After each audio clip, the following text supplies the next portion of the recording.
continuity of the process. Especially, I'd like to also say that in order to ensure the adequate sequence of those activities, we should make sure that that to maintain the follow-up of the activities, so that we don't go back to revisit these issues in order this way, so that we can save both the financial and other sources. We have defined 6 stages for that. This roadmap includes 6 stages, and which has been done in collaboration with the international experts. And these are just some of the 6 stages. First stage includes demining of the area, turning it into the hub for the development of the socio-economic activities. First of all, we need to demine that area from the mines to ensure the safety. Second stage includes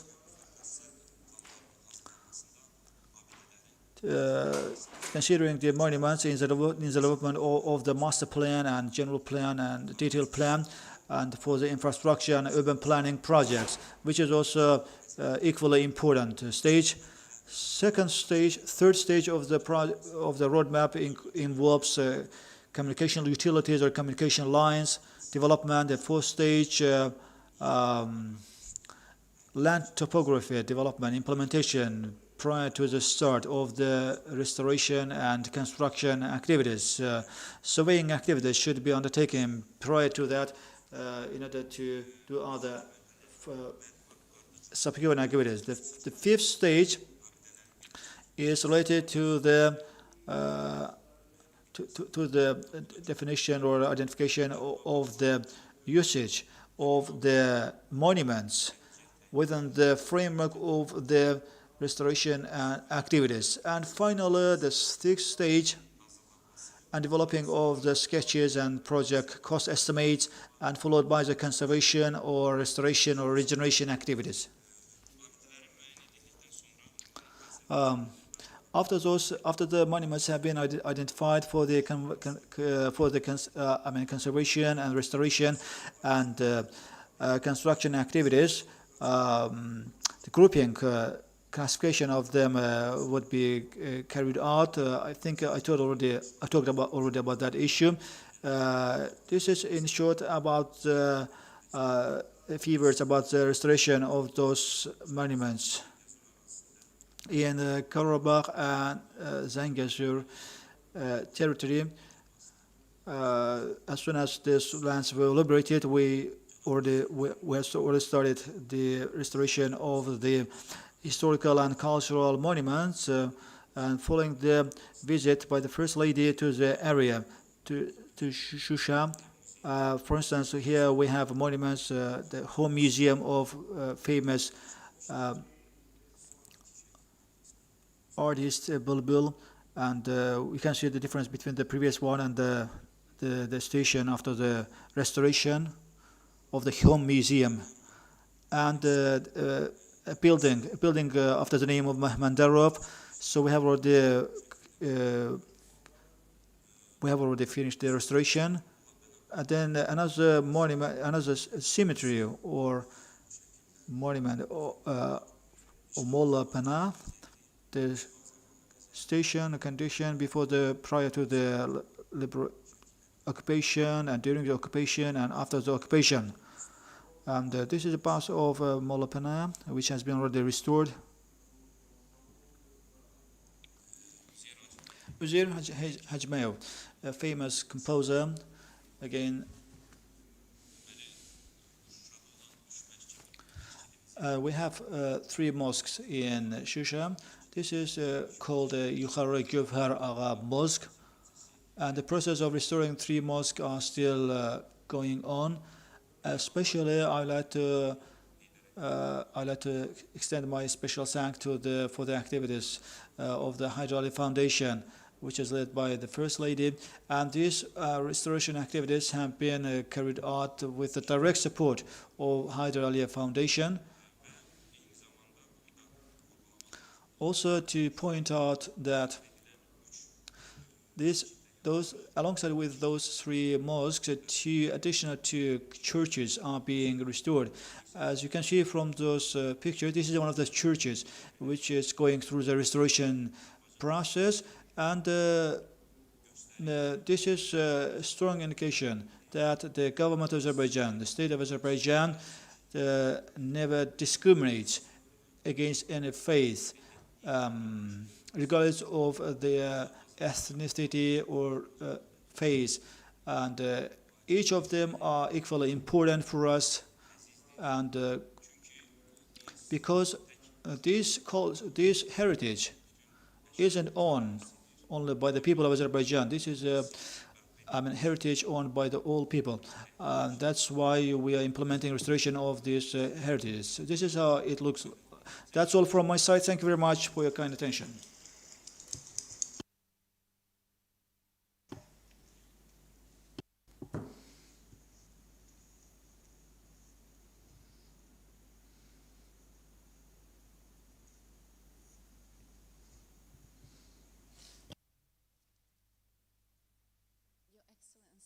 Minister, thank you very much for this comprehensive presentation of your activities.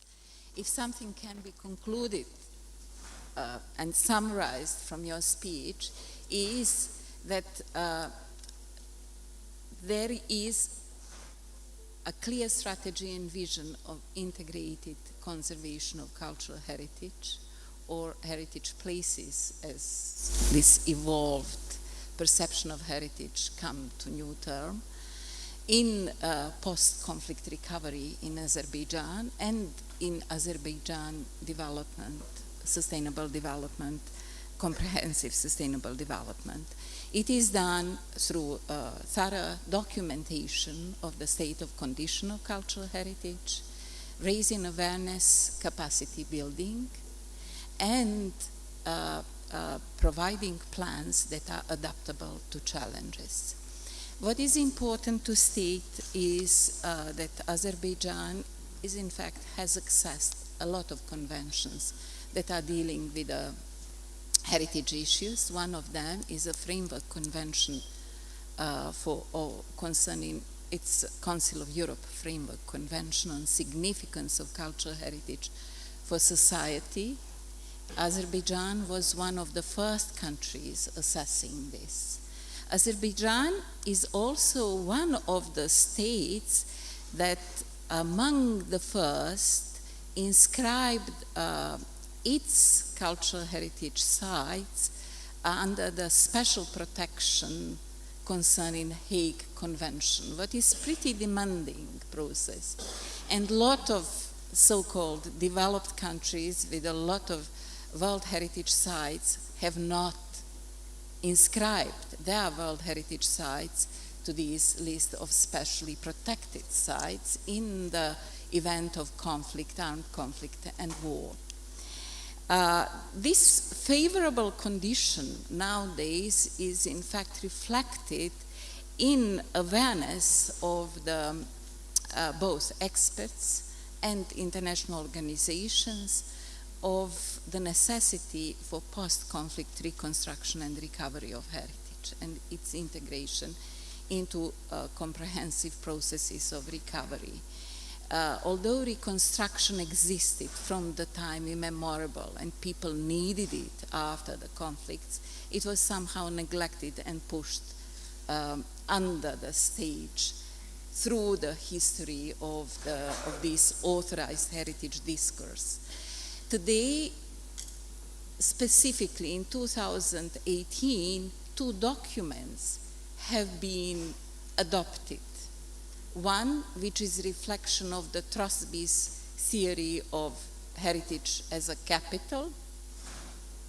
So since 2012, we in fact consider heritage as a resource, a capital whose value is multiplied and increased, both cultural and economic value.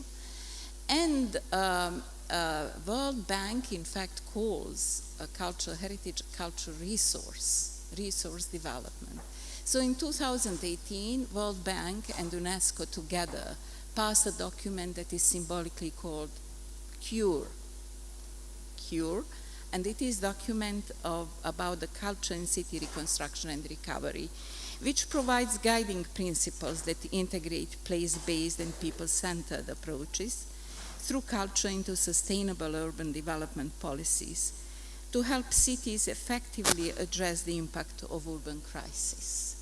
The other document is Warsaw Declaration, which is again enhanced and adopted not only by 200 experts who drafted it, but with the World Heritage Committee at its meeting in Bahrain that was before the meeting in Baku here.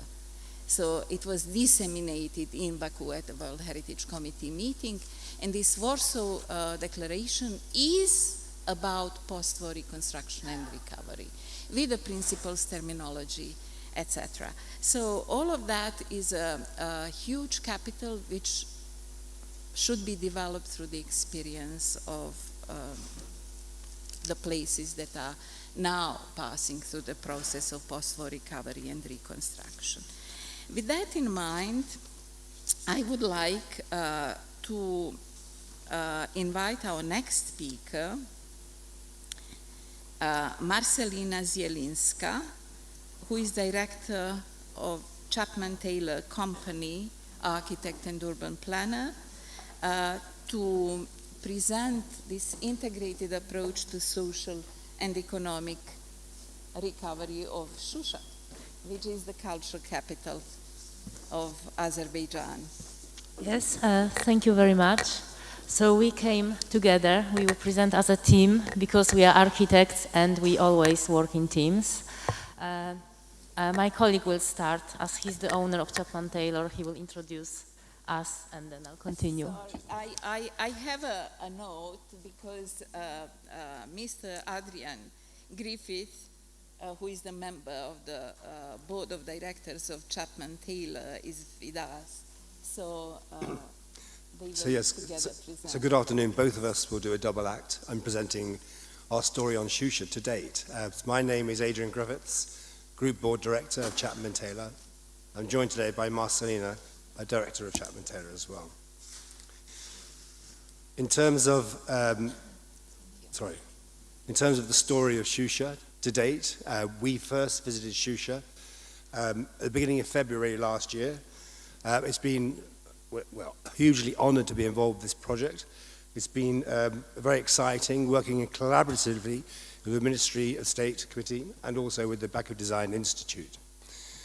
I'm sure you've all seen the map of Azerbaijan over the last few days, but Shusha, very much located in the west of the country, actually bordering Armenia. And whilst you've seen a lot of the recent cities which have been totally demolished, Shusha was occupied by the Armenians up until the end of the war, and therefore in many respects is a very different city. Here you can see on the top image Shusha, which is in the mountain regions.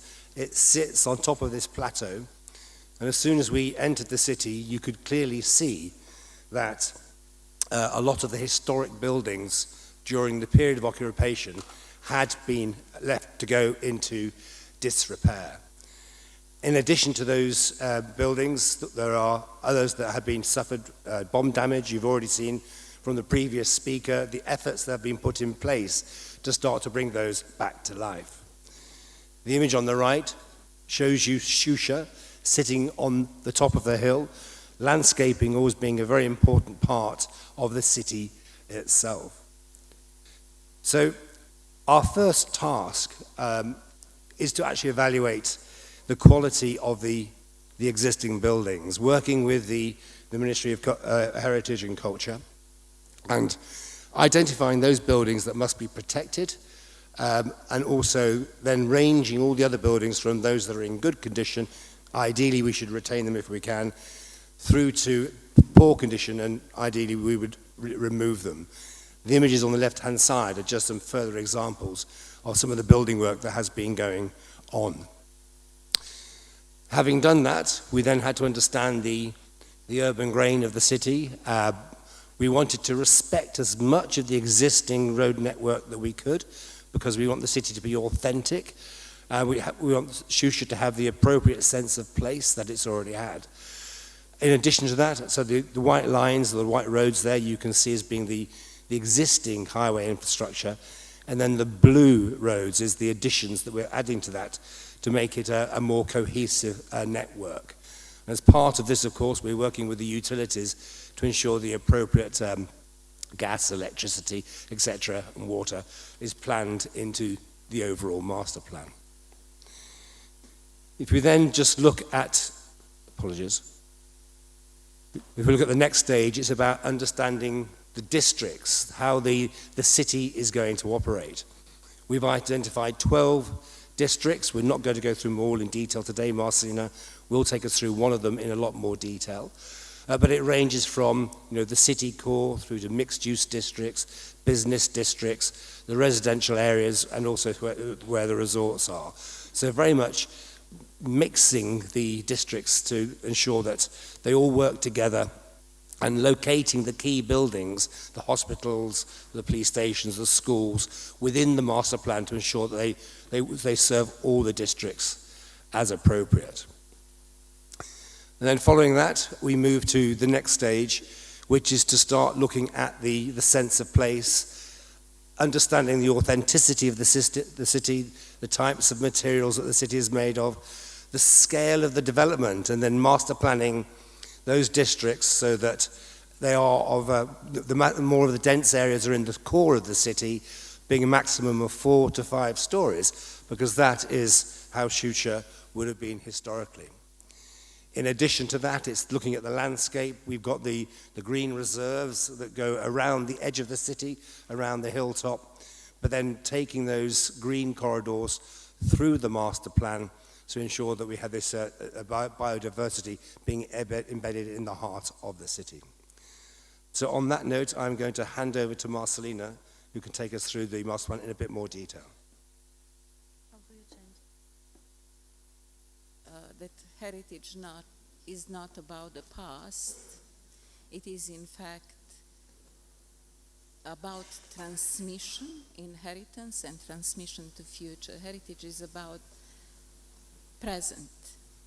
We attribute values to sites, places, buildings, habits, rituals, different kind of intangible expressions, and instrumentalize these attributes for our benefit, for our welfare. So heritage is always about the presence, with the responsibility to transmit it to future, and those values that we attribute to it. So heritage without people atrophies. People without heritage cannot exist. And this nexus between people and heritage is a key. Participatory approach to heritage recovery after trauma is a trauma healing process. Heritage recovery provides instruments to process trauma, be it traumatic experience, cultural trauma, societal trauma, or historical transgenerational trauma that we can recognize among the generations of Azerbaijani that were exposed to occupation and conflict in Karabakh. That's why people and communities are the key here. What they attach to heritage, their memories, their narratives, their values. It's not about the experts who dictate aesthetic value, historic value, educational value. It's about the people, what they need to recognize Shusha and the other places as their home, as their homeland that they have been longing for such a period. So that's, I think, one of the key directions in any kind of post-war recovery, because stone and mortar does not have any meaning if it is without people who attach the value to it. And our next speaker is Shamil Azizov, Assistant to Director of Haidar Aliyev Center in Azerbaijan, expert in economy, who will talk about restoration projects implemented in the liberated areas. This heritage economics that has become recently, during last 10 years, a special branch of economics, is now in fact developing sub-branch, heritage reconstruction economics. Christian Ost has just finished his study about the economics of cultural heritage reconstruction after the trauma. So the floor is yours. Thank you very much.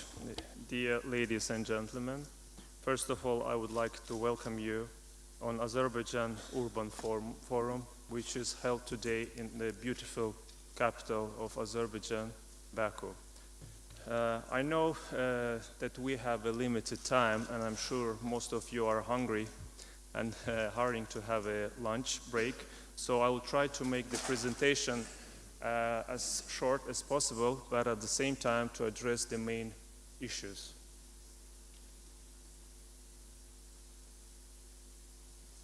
So the presentation, it's about the project that are implemented by Haidar Aliyev Foundation in the Karabakh region.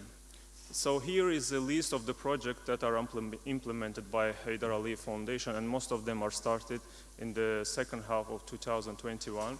As you can see from the list, there is a mosque, a state complex, museum, mausoleum, buste of Molla Panahvagivs, and some other projects. So today we will try to go through all of them.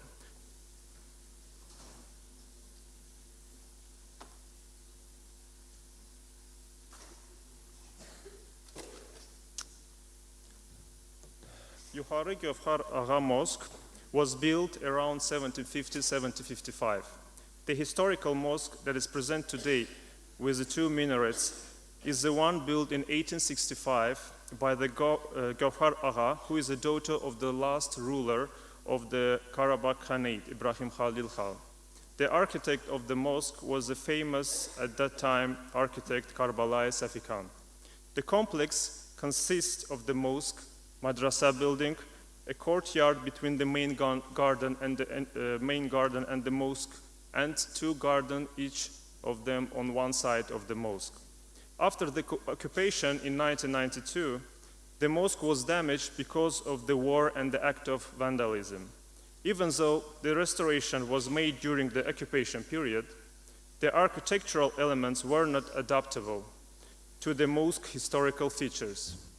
The restoration works of the mosque is carried out by Haidar Aliyev Foundation since December 2021. On this slide, you can see the restoration and the conservation works that are required to be able to use the building as a mosque again. So I don't want just to go through all of them. I will move to another slide. Until now, strengthening works have been carried out in the mosque. Interventions made to the mosque during the occupation period have been eliminated. Petrography, calcination, acid loss analysis, as well as analysis of the properties of solution, binders, and the aggregates have been performed. Outside the mosque, in the garden and in cemetery, plants and the plaster were removed. Cleanings work were carried out. Black plaster joints between the stone were cleaned on all facades and inside the building. Plastering of all facades and internal joints was completed with a newly prepared solution. The existing concrete layer of the floor has been dismantled, and preparation for the construction of the spatial concrete floor are ongoing. The painting of the minarets have been started as well. The next project that we are going to look at is Ashaghi Gövhar Agha Mosque, which was built in 1864 by the same architect, Karbalai Safi Khan. The complex consists of the mosque and the madrasa building, which surrounds the mosque itself in a U-shaped form. Aşağı Gövharağa Mosque and the Madrasa haven't been restored throughout the years, and it was left on its own for the long time. The main aim of the restoration project is based on conserving the building to its authenticity. Here,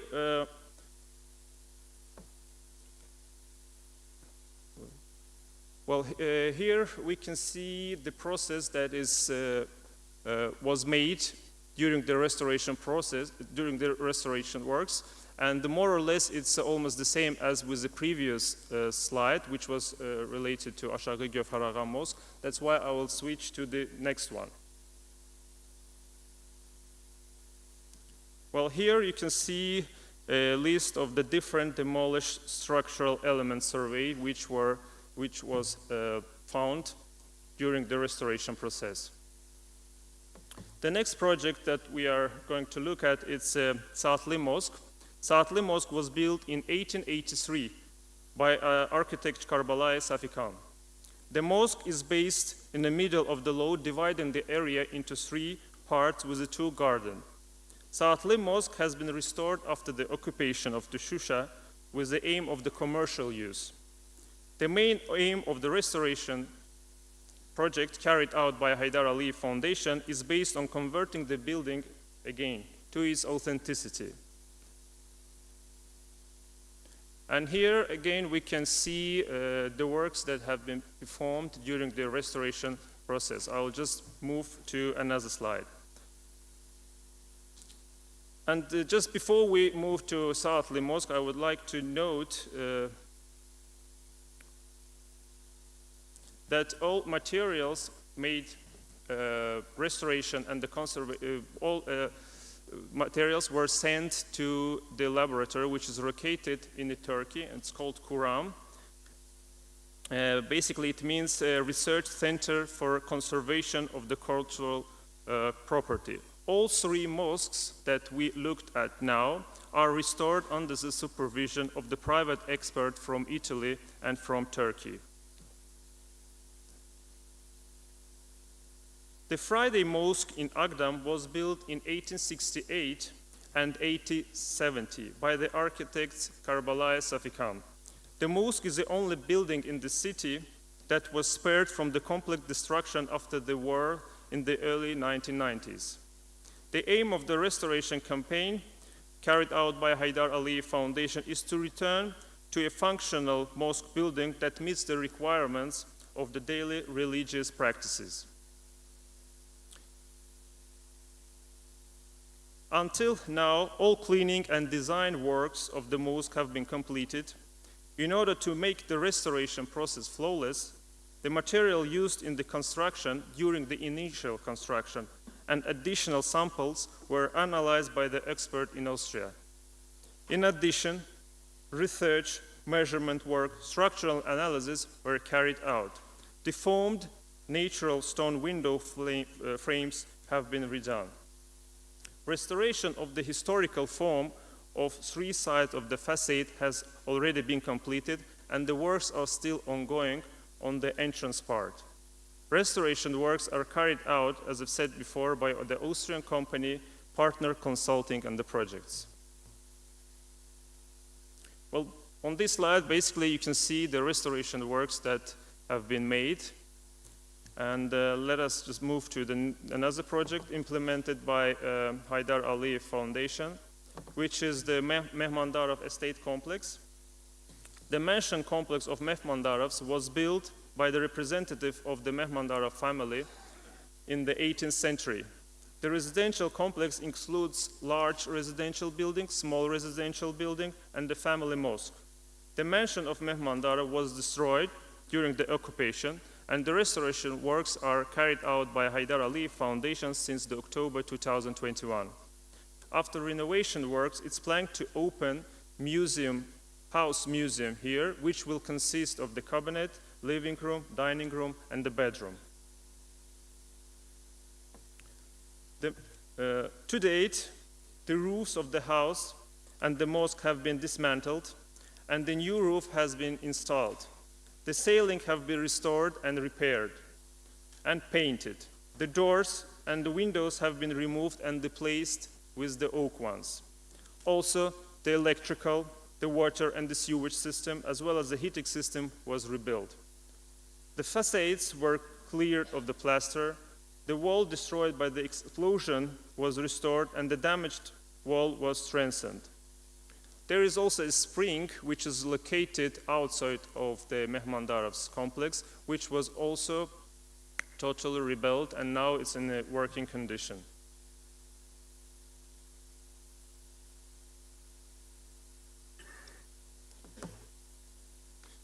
Museum Mausoleum complex of Molla Panah Vagif was inaugurated in January 1982. The complex was built on the tomb of the great poet located in the area close to the famous Cıdır Düzü. As a result of the occupation of the Armenians in May 1992, the complex was destroyed. Restoration works are started in the early 2021, and they were completed in July 2021. The bust of Molla Panah Vagif was raised in Shusha, near Cıdır Düzü in 1958. Later, in 1976, the bust was moved to the closer to the Vagif's house in Shusha. Before the Vagif mausoleum opening in 1982, the bust and the area around it was repaired. But during the occupation of the Shusha by Armenian forces, the bust was vandalized and destroyed.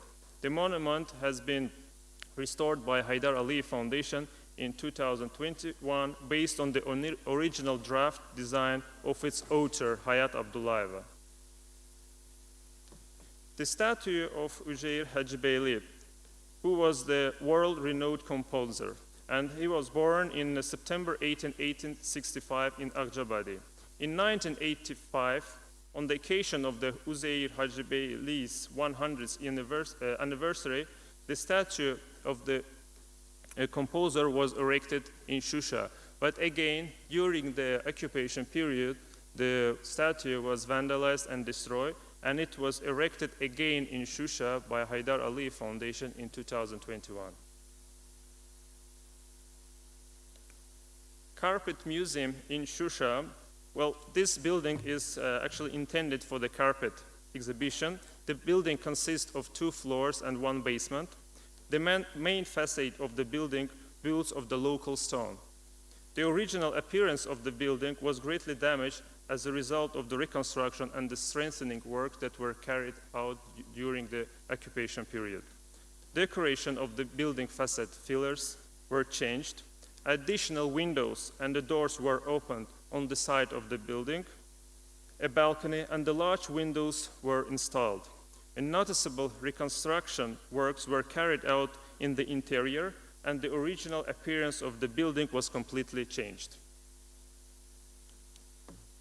The building that will house the art gallery was built in 1860-1865, which was destroyed by the shell fire during the occupation period.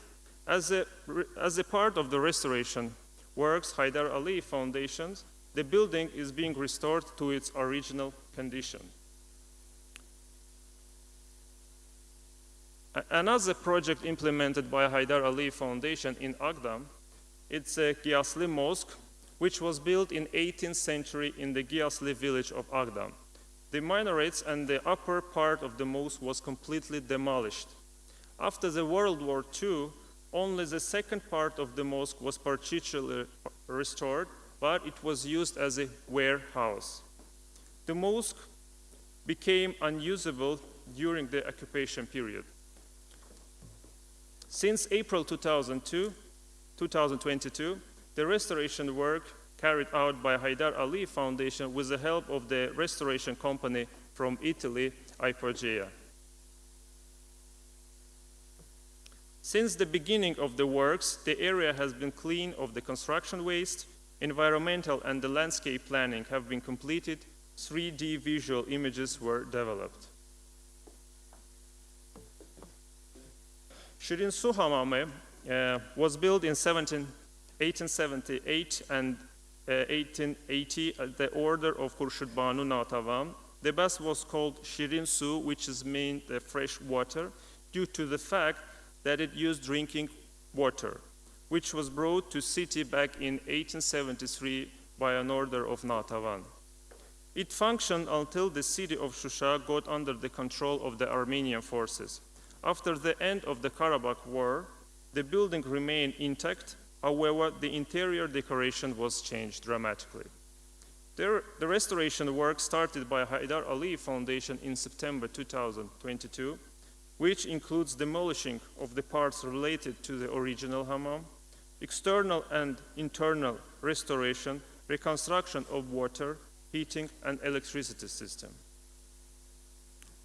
And just before we finish the presentation, and the last project that are currently implemented by Haydar Aliyev Foundation is the House Museum of Üzeyir Hacıbeyli.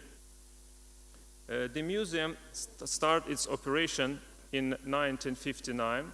The museum functioned till 1992, just before the occupation. So during the occupation period, the museum was vandalized and destroyed, and the restoration works of the Üzeyir Hacıbeyli House Museum started in September 2022 by Haydar Aliyev Foundation. Just to mention the project, all the projects that are carried out by Haydar Aliyev Foundation are under the supervision of the third party from Austria, which is the Wechtorn Architekten Company. Thank you very much for your time. Have a good... Thank you very much, Dr. Azizov, for your presentation. That is, in fact, fascinating work.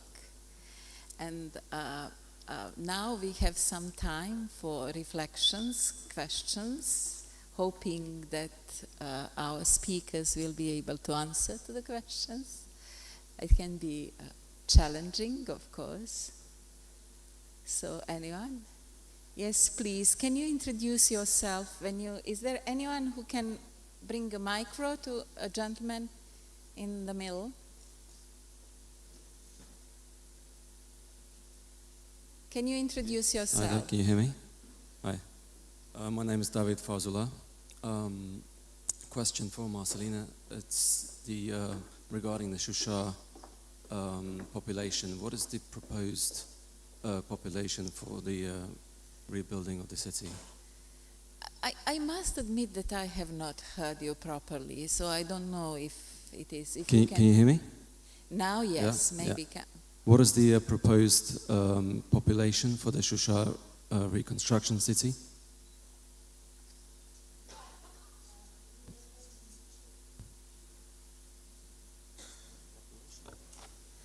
Hi. We were aiming to provide 25,000 dwellings, apartments or villas. For 25,000 people, apologies. But at the moment, we have a bit less. So we are trying to reach the 25,000, but it will probably be about 23. Okay. Is there a phasing system to completing? So will the relocation of the people be, say, in 10,000 first and then build up to 20,000 in the years to come, or is it just one big redevelopment? It will be gradual, yes, because we will not build everything all together. But the government is looking after the process. It's all very fair, and everyone will be relocated in due course. Okay, that's great. Thank you.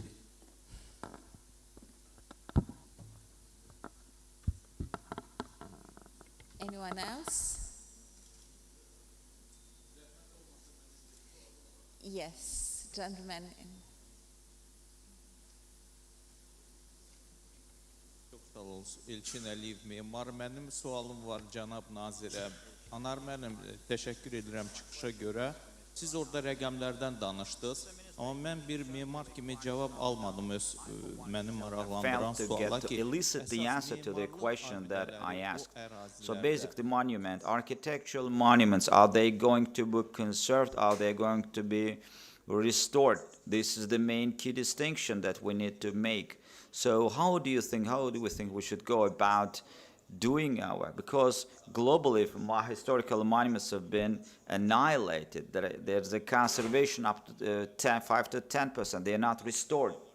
But are we going to restore or conserve of those annihilated, destroyed facilities, historical buildings, cultural buildings? Thank you very much for your question. Here, just like I highlighted in the beginning of my discourse, when certainly pursuing the monitoring, we begin with the classification of the annihilation of destruction with a percentile stratification as pursued from the very beginning. Then, subsequent to that, given their prominence must be factored into the development of the state importance of local prominence, this kind of classification is to be incorporated into either conservation or restoration. Also, to top it all off, I'll have you know that distinguished moderator highlighted as well that when we are engaged either in restoration and restoration and the conservation, we certainly being mindful of the people who will be resettled back, who will be close contact, if you will, with the people that will reflect a collective memory, that communities will live there. Definitely their insights, their reflections will be factored into this complex set of development that is either restoration or conservation. It will be very hard for me to detail every single monument either to be restored or conserved, or regeneration, if we were to use one single word that would encompass both notions. That we need to take into account all many multiple factors in either of those developments. Thank you very much. I hope it was clear. Thank you very much. And participatory reconstruction is a healing process, trauma healing process.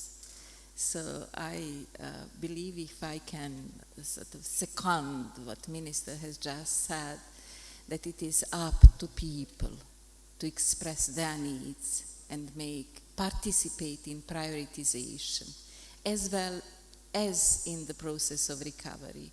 That should be holistic. That means that intangible expressions, tangible heritage, in all its expressions, cultural landscape, everything, structure of the town, image of the town, and natural heritage should be approached in a way that is holistically envisioned. Any other question? Yes, please. Çok sağ olun təqdimatlara görə Davud Rəhimliyəli For all təşkilatları. these reflections. I know it's a lunchtime, yes, and after the lunchtime, I for one will have a speech of my own where I will certainly lay out my insights personally. But I reckon when Mr. Minister spoke and many others won't be present subsequent to lunch, so I would like to come up with a recommendation of mine. We heard that indeed everything that has been done so far is meant for the welfare of the people, that we have already attained the ultimate goal, that is the liberation and consolidation of the occupied territories. The second goal will definitely be the reconstruction, restoration, and the great return, if you will, of the population. As yesterday I visited Ağdam, and prior to that I had visited Shusha, and at present I'm here. We still were working on a project over there. I apologize, but I was really surprised with a couple of facts that took me aback that I have to consent with. Mr. Minister, you said that certain monuments, historical monuments, have been restored. Say Vagif, monument, or the poets, or Bülbül's, the composer Bülbül's house. These two for sure. I would kindly ask you that, Mr. Minister, going forward, please do take into account accessibility of persons with disabled persons without further incurring expenses. Look, we're rebuilding, restoring, please. Accessibility must be factored into those buildings so that people with disabilities would have an easy access to those buildings, so that we shouldn't be seeing any discrimination whatsoever. And as Ms. Adriana presented projects, I, for one, would like to talk about, maybe there are details of inclusion, but inclusiveness or inclusion, I didn't, unfortunately, see those elements that would make it accessible for persons with disability. And we as experts, we could collaborate. That would be the way forward. I apologize. Maybe I took a lot of your time. Thank you very much. I hope my comments were clear. Thank you. Appreciate. You did touch upon quite important, critical issue, that accessibility, making those facilities as accessible as possible to persons with disability. Of course, if we are really bragging about, talking about smart villages or cities, for that matter, if we're talking about renewable energies, and if we're going to certainly build our cities under the modern, state-of-the-art standards, by all means, inclusiveness or inclusion must be one of the most critical postulates, important factors. I share definitely. I subscribe to your views outright. I do believe that during those restoration of the historical monuments, definitely, without certainly taking any toll on the certain authenticity of those buildings while restoration, we can definitely still maintain the factor of the inclusion and making it as accessible as possible to persons with disabilities. Thank you very much. Questions. I am afraid that we do not have more time for that, but we have another slot in the afternoon, so we can continue with the discussion. I would like to thank to all the speakers for their presentations and the time, and if I can just briefly conclude that from today's presentation we have come to stress importance of integrating cultural heritage by policymakers and practitioners in all phases of recovery through planning, financing, and implementation process that should be place-based and people-centered. Policies should always be aware of the community needs, the needs for the thread of continuity after the trauma, after the conflict, and a sense of belonging to a collective. Heritage is the most powerful resource that provides both thread of continuity, feeling that the community does not exist in a limbo that belongs to a time and a place, and also feeling that a person, individual, belongs to collective, that shares collective values and collective identity. So heritage and SDG are in relation. The document that ICOMOS International published in 2021 through the policy statement showed that each one of 17 Sustainable Development Goals is in fact impregnated with heritage. Each of them is in fact such that heritage reinforces it and contributes to its approaching. So with that in mind, I would like to invite you to applaud to our speakers. Thank you. And to come back in the afternoon after the lunch. Thank you very much, Ms. Hacı Muhammedovic, for amazingly moderating this session. Dear speakers, His Excellency Minister, please accept our sincere appreciation for outstanding presentation you made for NUFA. Now we're leaving for lunch break and waiting you back at 14:10 here for our next session. Enjoy your meal. İndi isə biz nahar fasiləsinə ayrılırıq. Hər birinizi 14:10-da növbəti sessiyamızda səbirsizliklə gözləyirik. Nuş olsun.